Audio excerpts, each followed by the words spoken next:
अस्सलाम वालेकुम। कहिड़ा हाल आहिनि? ख़ुशि आहियो? ठीकु ठाक आहियो? उमेद आहे त तव्हां बिल्कुलु ठीकु हूंदा, ख़ैरियत सां हूंदा। SPSC तरफ़ां सिंधी लेक्चरार जे इंटरव्यू में जेके सुवाल पुछा वञनि था, उन्हनि सुवालनि खे असां ॾिसी रहिया हुआसीं। उन सिलसिले में ही इंटरव्यू नंबर 9 जा अॼु असां सुवाल ॾिसंदासीं। इंटरव्यू नंबर 9 जेको आहे उहो कंडक्ट कयो वियो 30 तारीख़ 7 महीनो 2024 ते।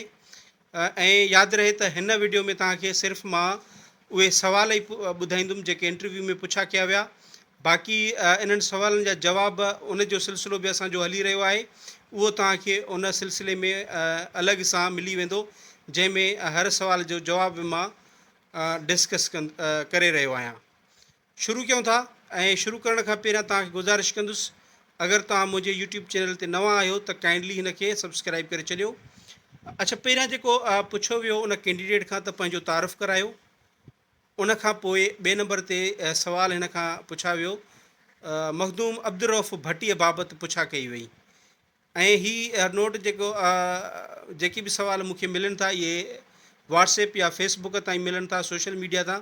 ऐं जीअं अहवाल उन्हनि मैसेजिस में लिखियलु आहे, मां उन ई रीति तव्हांजे आॾो पेश करे रहियो आहियां। उन खां पोइ नंबर 3 ते पुछा कई वई त मौलूद बाबति सुवाल बि कया विया। उन कैंडिडेट ईअं ई ॿुधायो आहे। चौथे नंबर ते जेको पुछा कई वई त उहा अलिफ़ अशबा जी शाइरी कंहिं शुरू कई।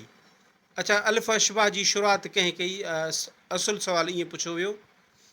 ऐं 5 नंबर ते जेको हिन खां पुछियो वियो त ग़ज़ल ऐं क़सीदे में कहिड़ो फ़र्क़ु आहे, फ़र्क़ु ॿुधायो। 6 नंबर ते जेको आहे मक़ताज छा खे चइबो आहे, इहा पुछा कई वई।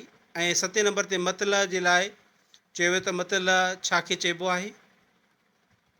8 नंबर ते पुछा कई वई त रुबाई ऐं कता में फ़र्क़ु ॿुधायो।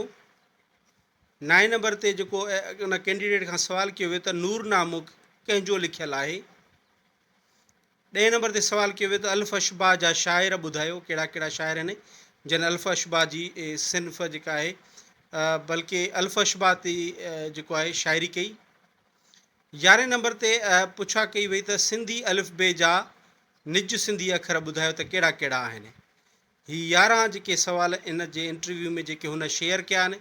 थी थो सघे सुवाल घणा पुछा विया हुजनि, पर उन कैंडिडेट खे उन वक़्तु यादि इहे ई सुवाल हुजनि त उन जेके आहिनि असां सां शेयर कया।